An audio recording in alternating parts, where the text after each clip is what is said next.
యోబు 1:21 నువ్వు చూడు. నేను నా తల్లి గర్భములో నుండి దిగంబరినై వచ్చి తిని వెళ్ళెదను. యెహోవా ఇచ్చెను, యెహోవా తీసుకొని పోయెను, యెహోవా నామమునకు స్తుతి కలుగునుగాక. చూడండి, యోబు 1:21 చూడగలిగితే ఇక్కడ యోబు ఏమంటున్నాడు తెలుసా? దేవుడు ఇచ్చాడు, దేవుడు తీసుకున్నాడు, యెహోవాకు స్తుతి కలుగునుగాక. ఇది మన గ్రహించవలసిన విషయం. ఇది యోబు చాలా ధనవంతుడు. ఇప్పటికి కూడా తాను నివసించినటువంటి ఆ ప్రాంతం, ఊజు అనే ప్రాంతములో తాను నివసించిన ఇల్లు, తాను ఉపయోగించుకున్నటువంటి పరికరములు, తన భూభాగం ఈ రోజు వరకు కూడా ఉంది. ఎందుకంటే ఆ దేశానికి నేను వెళ్ళాను కాబట్టే నేను చెబుతూ ఉన్నా. సాక్షార్థకంగా ఉన్నాయి. అంత ధనవంతుడు, ఉన్నతమైన దేహాన్ని కలిగిన వాడు, మంచి ఆరోగ్యవంతుడు, బలవంతుడు, భక్తి కలిగిన వ్యక్తి. దేవుని ఆశీర్వాదము తన మీద ఉండుటను బట్టి 7 కుమారులను, 3 కుమార్తెలను, 10 మంది పిల్లలను ఇచ్చాడు, భార్యని ఇచ్చాడు. యోబు యొక్క జీవితం అంతా చూడగలిగితే ఒక్క మాటలో చెప్పాలి అంటే ఐశ్వర్యవంతుడు. భూమి మీద ఒక వ్యక్తికి ఏది అవసరత అయితే ఉంటున్నదో, లేక ఒక వ్యక్తికి సంతృప్తిని కలిగించేవి ఏవైతే ఉంటున్నాయో వాటన్నిటినీ దేవుడి చేశాడు. ఇవ్వబడిన దాని విషయంలో సంతోషిస్తూ అనుభవిస్తూ భవిష్యత్తు నడిపించుకునే కాలములో ఆరోగ్యం పోయాది, ధనము పోయాది. ఒక్కసారిగా 10 మంది పిల్లలు చనిపోయారు. పోనీ ఆరోగ్యం పోతే పోనీ, ధనం పోతే పోనీ, 10 మంది పిల్లలు ఒక్కసారి చనిపోయారంటే అది సామాన్యమైన విషయం కాదు. ఒక్కరైనా మిగిలి ఉంటే ఆ 9 మంది యొక్క మరణమును బట్టి తనకున్న దుఃఖం, అయ్యో ఈ ఒక్క బిడ్డైనా మిగిలి ఉంటున్నాడు అని ఆ 9 మంది వ్యక్తుల నుండి వచ్చే దుఃఖము ఆ ఒక్క బిడ్డను చూచైనా కొంచెం నెమ్మది కలిగి ఉండి యోబుకు లేదు. 10 మంది పోయారు. ఒకదాని తర్వాత ఒకటి బాధ. ఆ సమయంలో అతడు ఎట్లా భరించాడు? ఆ బాధను, దుఃఖాన్ని ఎలా భరించాడు? ఆయనే అన్నాడు కదా, దేవునికి స్తుతి కలుగునుగాక. ఎవరైనా ఈ మాట అంటారా? అంటే తన పిల్లలు, తన ధనం, తన ఆరోగ్యం, చివరికి తన భార్య కూడా అతని మీద అప్పటి వరకు పెట్టుకున్న ప్రేమను పోగొట్టుకుని అతన్ని ద్వేషించి నువ్వు చావకూడదా, నీ దేవుణ్ణి దూషించని చెప్పేసింది. కత్తిపోటు మాట అది. ఓసారి మీ భార్యలు కూడా ఒక్కొక్కసారి వారి చెయ్యెత్తి కొట్టకపోయినా పర్వాలేదు, వారు మాట్లాడి ఒక్కొక్క మాట కూడా పొదును కలిగిన కత్తుల్లాగా హృదయములకు దూసుకు వెళ్ళిపోతే, ఎందరా దేవుడా బతికేదానికంటే చచ్చిపోతే బాగుండు కదా అని ఒక్కొక్కసారి మాటలు అంతగా నొప్పిస్తుంది మనిషిని. వారు అనేసి వరకు ఉండిపోతారు. ఆ మాట తీసుకున్న వ్యక్తి ఎంత వేదన పడుతాడో తెలియదన్నమాట. అదే మాట యోబు భార్య మాట్లాడగలిగాది. గమనించాలి. ఈ వచ్చిన ఈ దుఃఖం, ఈ బాధనంతా భరించటానికి కావలసినంత బలాన్ని చేకూర్చేది స్తుతి ఒక్కటే అని యోబు మోకాళ్ళు నేల మీద వేసి, దేవానికి స్తుతి కలుగునుగాక, నీకు స్తుతి కలుగునుగాక, నీకు స్తోత్రము కలుగునుగాక. ఎప్పుడైతే యోబు దేవుని స్తుతిస్తూ రాగలిగాడో అప్పటి వరకు తను దుఃఖ పెట్టేటువంటివి ఏవైతే ఉంటున్నాయో ఆ స్తుతి ద్వారా వచ్చిన బలం, ఆ దుఃఖము, ఆ బాధనంతా కూడా కొట్టివేసి ఆ బలము అతనికి ఎంతో బలమును ఇచ్చి నెమ్మదిని, ఓదార్పునివ్వగలిగాది. బాలుర యొక్కయు చంటి పిల్లల యొక్కయు వారి స్థుతుల మూలమున నేనేది స్థాపించి తిని? దుర్గమును స్థాపించి తిని. దుర్గమనగా బలం. ద్వారా బలముంది కాబట్టే ఎంత బాధ అయినా, ఎంత దుఃఖమైనా ప్రభునందు ప్రియమైన వారలారా, మళ్ళీ బాధించి దుఃఖపెట్టే వాటి మీద విజయమునిచ్చి మనకు ఒక ప్రశాంతతను ఇవ్వడం అనేది జరుగుతుంది. కాబట్టి జీవితంలో ఒకటి మనం నేర్చుకోవాలి, ఎక్కువగా మనము దేవుని స్తుతించడం మనం నేర్చుకోవాలి. తప్పనిసరిగా బలము నీ దగ్గరికి వస్తుంది. నేను స్తుతిస్తే, నేను స్తోత్రిస్తే, నేను చప్పట్లు కొడితే, నేను గట్టిగా కేక వేసి దేవుని ఆరాధించగలిగితే ఎవరైనా నన్ను చూసి హేళన చేస్తారేమో. భయపడవద్దు. ఆ రోజున బాలురు ఏమైనా భయపడ్డారా? దావీదు కుమారుడికి జయం జయం జయం. చిన్న విషయం కాదది. పరిస్థితులు కోపపడి మండిపడిపోయారు. అరే నువ్వు కోప్పడితే కోప్పడు, మండిపడితే మండిపడు. ఈ రోజుల్లో కూడా కుటుంబాల్లో భార్యలు భక్తిగా ఉండి ఎదుగుతూ ఉంటారు, భర్తలు మారి ఉండరు. కొంచెం ప్రార్థనలో సమయం ఎక్కువ గడిపితే అప్పుడే భర్తకు కోపం వచ్చేసి మండిపడిపోతాడు. లేదు ఆలయానికి వెళ్ళొస్తానంటే అప్పుడే కోప్పడి మండిపోతాడు. బలిపోయేదానివిలే, బల్లి వెళ్ళేదానివిలే. కొంతసేపు బైబిల్ చదువు, ఎంతసేపు చదువుతావు? ఎంతసేపు ప్రార్థిస్తావు? ఎవడు చచ్చాడని ఏడుస్తావు? క్రైస్తవ సమాజంలో ఇలాంటి భర్తలు కూడా భార్యల యొక్క భక్తి కలిగిన జీవితానికి ఆటంకాన్ని కలిగించే వ్యక్తులు లేకపోలేదు. వారు చుడుతూ భక్తి కలిగిన భార్యలను కూడా భక్తిలో బలహీనులు చేసేస్తూ ఉంటున్నారు. అందుకే కుటుంబపు యొక్క వ్యవస్థలో ఒక సమాధానకరమైనటువంటి కార్యాలు అగుపించక కనిపించలేకపోతూ ఉంటాయి. ఎవరు ఈ దావీదు? ఈ దావీదు ఎవరు? దేవుడు ఎన్నిక చేసుకున్న రాజు. ఇశ్రాయేలులో 12 గోత్రములకు చక్రవర్తి. 40 ఏళ్ళు పాలించాడు. ఒక రోజున దేవుని యొక్క సన్నిధిలో తాను ఏం చేశాడో తెలుసా? మొట్టమొదట సమూయేలు, 2వ సమూయేలు 6వ అధ్యాయం 14వ వచనాన్ని చదువుకుందాం.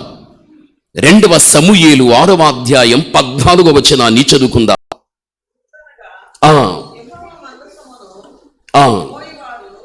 6వ అధ్యాయం 14వ వచనం 2వ సమూయేలు. యెహోవా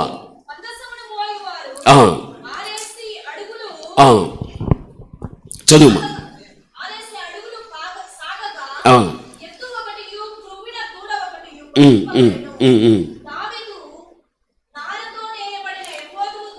చూడు, దావీదు నారతో చేయబడినటువంటి ఎఫోదును ధరించుకొని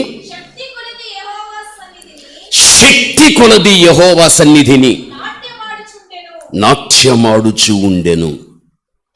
సామాన్యంగా నాట్యమాడలేదు. ఎలా నాట్యం ఆడాడు? శక్తి కొలది. తనలో ఉన్న శక్తి ఎంతో, శక్తిని ఎక్కడ కానీ దాచుకోకుండా శక్తినంతా ఖర్చు చేసి దేవుని యొక్క సన్నిధిలో తాను నాట్యమాడగలిగాడు. రాజవస్త్రాలు లేవు దేహం మీద. నారుతో చేయబడినటువంటి ఎఫోదును ధరించుకోగలిగాడు. అక్కడ ఎంతోమంది వ్యక్తులు, తన కుటుంబీకులైన, తన రాజ్య పరిపాలన కింద ఉన్న వ్యక్తులైనా, మంచి పదవులు కలిగిన వ్యక్తులు కలిగిన వారైనా, ఎంతమంది ఉండినా, ఎంతమంది తనను చూచినా, ఎంతమంది స్త్రీలు ఉండినా రాజవస్త్రాలు తీసివేసి నారబట్టతో చేయబడినటువంటి ఎఫోదును ధరించుకుని శక్తినంతా ఖర్చు చేసి దైవ సన్నిధిలో తాను నాట్యం చేయగలిగాడు. సిగ్గుపడలేదు.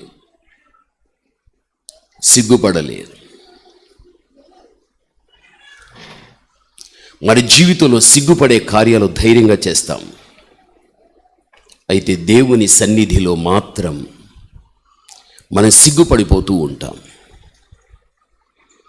జీవితంలో ఎప్పుడు కానీ ఆయన స్తుతించడంలో కానీ, ఆరాధించడంలో కానీ, పాడడంలో కానీ, దైవత్వపు యొక్క కార్యాలలో మనం ఎక్కడ కూడా సిగ్గుపడకుండా ధైర్యంగా దేవుని మనం ఏం చేయాలి అంటే ఆయన స్తుతించే వ్యక్తులుగా ఉండాలి. ప్రభునందు ప్రియమైనటువంటి వాళ్ళారు, ఇజ్రాయేలుల యొక్క దేశానికి మీరు ఎప్పుడైనా వెళ్ళితే ఆ యెరూషలేము యొక్క పట్టణములో దావీదు లాంటి వస్త్రాలు ధరించి, దావీదు ధరించుకున్న కిరీటాన్ని ధరించి, సౌలుకు దయ్యం వచ్చినప్పుడు సితారా చేత పట్టుకుని దావీదు ఏ విధంగా సితారా వాయించగలిగితే సౌలులో ఉన్న దురాత్మతని విడిచిపెట్టి వెళ్ళిపోతూ రాగలిగాదో, అదే రీతిగానే అక్కడక్కడ ఆ యెరూషలేము యొక్క పట్టణములో దావీదు లాంటి దుస్తులు ధరించి సితారా చేత పట్టుకొని దాన్ని వాయించుచు వారి హిబ్రూ భాషలో పాటలు పాడుతూ ఉంటారు. ఈ రోజున దావీదు వలె వారు ఆ పనులు చేస్తున్నారంటే దావీదు ఎంతగా దేవుణ్ణి స్తుతించిన వాడు. ఈ దావీదుని గురించి ఎక్కువ ధ్యానిస్తే నాకేమనిపిస్తుంది తెలుసా? దావీదు కుటుంబం స్తుతి కుటుంబము అని అనిపిస్తుంది. తాను స్తుతించినట్లుగా బైబిల్ గ్రంథంలో ఎవరు స్తుతించలేరు, అంతగా స్తుతించగలిగాడు. అందుకే శక్తి కొలది నాట్యం ఆడాడు అంటే దాని అర్థం ఏంటి అంటే తన శక్తిని దేవునికి ఇచ్చాడు, దేవుని శక్తిని తాను సంపాదించుకున్నాడు. నీ జీవితంలో కూడా అంతే. నీ వ్యక్తిగత ఆత్మీయ జీవితంలో సిగ్గుపడవద్దు. ఎక్కడ కానీ దేవుని కార్యాలు అడుగు వెనక్కి వేయద్దు. ఎప్పుడు కానీ నీ జీవితంలో అడుగు ముందుకు వేసుకో. నేను క్రీస్తు బిడ్డను, నేను క్రీస్తు బిడ్డను, నా క్రీస్తు గొప్పతనం ఇది. నువ్వు ఎప్పుడైతే నీ క్రీస్తుని సమాజములో ఒప్పుకుంటావో ఒకరోజు దేవుడు నిన్ను తన దూతల దగ్గర ఒప్పుకుని పరలోకములో చేర్చుకుని అక్కడ నీకు దేవుడు కిరీటము పెట్టి గణపరిచినట్లుగా దేవుడు నిన్ను అక్కడ గణపరుస్తాడు. ఈరోజు మన జీవితంలో ఒక్కొక్కసారి మన క్రైస్తవులము అని చెప్పుకోవడానికి సిగ్గుపడిపోతాం. నా దేవుడు యేసయ్య అనే మాట కూడా చెప్పుకోవడానికి సిగ్గుపడిపోతూ ఉంటాం. ఒకరోజు దేవుడు కూడా నిన్ను ఎవరో తెలియదు అని దూతల దగ్గర దేవుని నోట ఆ మాట నీ విషయంలో వచ్చేటట్టుగా ఈ భూమి మీద నీ జీవితం ఉండకూడదు.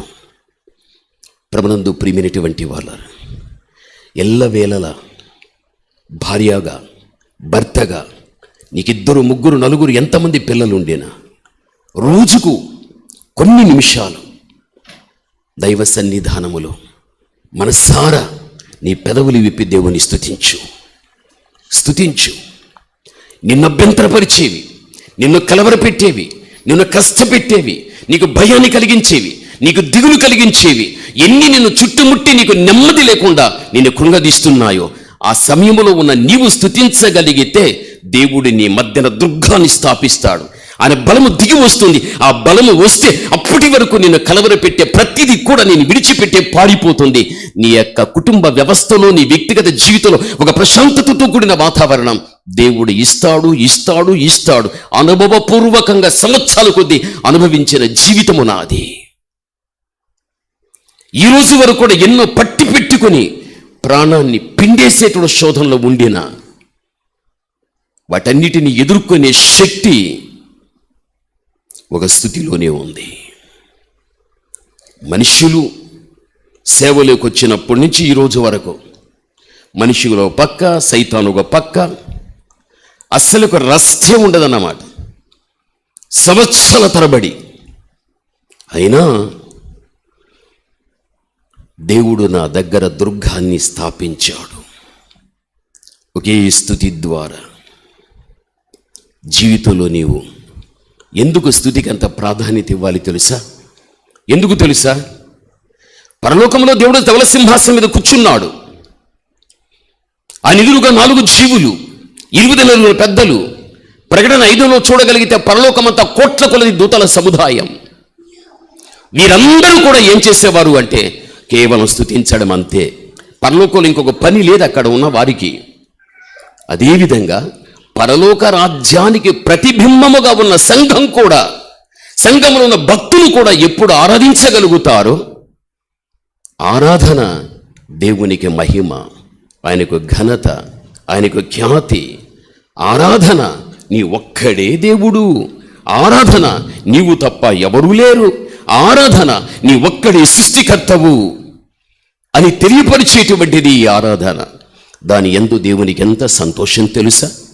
దీని ద్వారా నీవని సంతోషపరిస్తే నిన్ను ఏ విషయంలో దేవుడు సంతోషపరచాలో ఆ విషయంలో దేవుడు సంతోషపరుస్తాడు. ఈరోజు నీ పిల్లలు చంటి పిల్లలుగా ఉండిన, యవ్వనములో ఉండిన, వారు ఏ వయస్సులో ఉండినా ఒక తల్లివిగా ఒక తండ్రివిగా నువ్వు విన్న వాక్యం, బాలుల యొక్కయు చంటి పిల్లల యొక్క మూలమున వారి స్థుతుల మూలమున దుర్గమును స్థాపిస్తా నేనని చెప్పాడు దేవుడు. ఈరోజు నీ పిల్లలకు మధ్యన ఈ యొక్క స్థుతి మూలమున ఒక బలమనేది దేవుడు స్థాపిస్తాడు. దానితో నువ్వు ఎన్నో జయాలు చూస్తావు, శత్రువుల మీద విజయం సాధిస్తావు, శత్రువులకు ఓటమిని ఇవ్వగలుగుతావు. ఈ పనులు మనం చెయ్యాలి. ప్రభునందు ప్రియమైన వారరా, ఒక మాట బైబిల్లో నీవు చూడు. యోనా 2వ అధ్యాయం 9-10 వచనాలు ఒకసారిగా నీవు చూడు. కృతజ్ఞతాస్తుతులు చెల్లించి నీకు బలులు అర్పిస్తాను, నేను మొక్కుకున్న మొక్కుబళ్లను చెల్లింపక మానను. యెహోవా యొద్దనే రక్షణ దొరుకునని ప్రార్థించెను. ఇక్కడ మీరు బాగా వినాలి. ఈ యోనా 2వ అధ్యాయం 9వ వచనంలో ఉన్న మాట ఇది. యోనా ఎక్కడున్నాడు? తిమింగల గర్భములో ఉంటున్నాడు. తిమింగళం ఎక్కడని నీటి పైన ఉంటుందా? అగాధానికి వెళ్ళిపోతుంది. ఇప్పుడు నేను చస్తానా, నేను బ్రతుకుతానా? ఇది ఆ తిమింగళం, ఆ చేప కడుపులో 3 రాత్రులు 3 పగళ్ళు ఉండిపోయాడు. అప్పుడు ఏమని ప్రార్థన చేశాడు తెలుసా? దేవా, నీకు నేను కృతజ్ఞతాస్తుతులు చెల్లిస్తాను, నేను నీకు బలులు అర్పిస్తాను, నేను మొక్కుకున్నటువంటి మొక్కుబళ్ళు నేను చెల్లిస్తాను, నీ ఒక్కడవేయా నాకు రక్షణాధారము అని దేవునికి మొరపెట్టగలిగాడు. దేవుడు వినగలిగాడు. ఇప్పుడు 10వ వచనాన్ని చదువుకుందాం. అంతలో యెహోవా ఇయ్యగా, చూడండి, ఈ ప్రార్థన చేసి ముగించాడు. దేవుడు విన్నాడు. చేపకు ఆజ్ఞాపిస్తున్నాడు, ఏ మత్స్యమా, ఏ తిమింగళమా, యోనాను అగాధములో నుంచి నువ్వు పైకి వచ్చి ఆ సముద్రపు ఇక గడ్డున కక్కేసింది. తప్పు చేశాడు, శిక్ష అనుభవిస్తున్నాడు. దేవా, నువ్వు సాయం చేస్తే నీ కృతజ్ఞతాస్తుతులు చెల్లిస్తానయ్యా, బలిస్తాయ్యా, నేను మొక్కుబడి చేసుకున్న దాన్ని చెల్లించేస్తానయ్యా, ఒక్కసారి కనికరించయ్యా, నేను చేసిన తప్పితానికి ఈ శిక్ష నాకు అవసరమే, ఒక్కసారయ్యా, నీ కృతజ్ఞతగా బ్రతుకుతానయ్యా. వెంటనే దేవుడు వినేశాడు. వెంటనే దేవుడు చేపకు చెబుతున్నాడు, ఏ చేప, వెళ్ళి కక్కేయి. వెంటనే వెళ్ళేది కక్కేసాది. ఈరోజు నువ్వు ఆలోచించు. కృతజ్ఞతాస్తుతులు చెల్లిస్తాను తండ్రి అని యోనా మొరపెట్టకపోయి ఉంటే, బలి లేకపోతే మొక్కుబళ్ళు నేను చెల్లించగలుగుతానని చెప్పుకోలేకపోయి ఉంటే, మత్స్యము యొక్క గర్భములోనే ఉండిపోయేవాడేమో. అక్కడ మొదటిది, నీకు కృతజ్ఞతాస్తుతులు చెల్లిస్తానయ్యా, ఒక్క సహాయం నాకు చెయ్యయ్యా. 3 రాత్రులు 3 పగళ్ళయ్యా, నేను చస్తానో బ్రతకో నాకు తెలియదయ్యా, నెమ్మది లేదయ్యా నాకు. దేవుడు, నువ్వు నా కృతజ్ఞతగా ఉంటావా? ఓకే, ఆజ్ఞాపించాడు, కక్కేసింది. నువ్వు దేవుని బిడ్డవు. మన జీవితాల్లో కూడా కొన్ని పొరపాట్లు యోనాలాగా మనం చేస్తూ ఉంటాం. ఆ పొరపాట్ల వల్ల కొన్ని సమస్యలు మనం చుట్టుకోగలుగుతాయి. ఆ చుట్టుకున్న సమస్యల నుంచి మనము యోనా వలె బయటపడిపోవాలి అంటే, దేవా, దయచేసి నన్ను కూడా క్షమించు తండ్రి. నా పొరపాట్ల వల్ల అవే ఈరోజు నాకు సమస్యలుగా నన్ను చుట్టుకోగలిగి నన్ను ఇబ్బంది పాలు చేసేస్తున్నాయి. నేను కృతజ్ఞతగా బ్రతుకుతాను తండ్రి. ఒక్కసారి ఈ భయంకరమైన స్థితిలో నుంచి నన్ను బయటగేసి యోనాలాగా మనం చేయగలిగితే దేవుడు వింటాడు మన ప్రార్థన. ఓ నా కుమార్తె, నా కుమారుడు కృతజ్ఞతగా ఉంటారట, నాకు స్తుతి స్తోత్రాలు చెల్లిస్తారట. దేవునికి అది ఇష్టం కదా.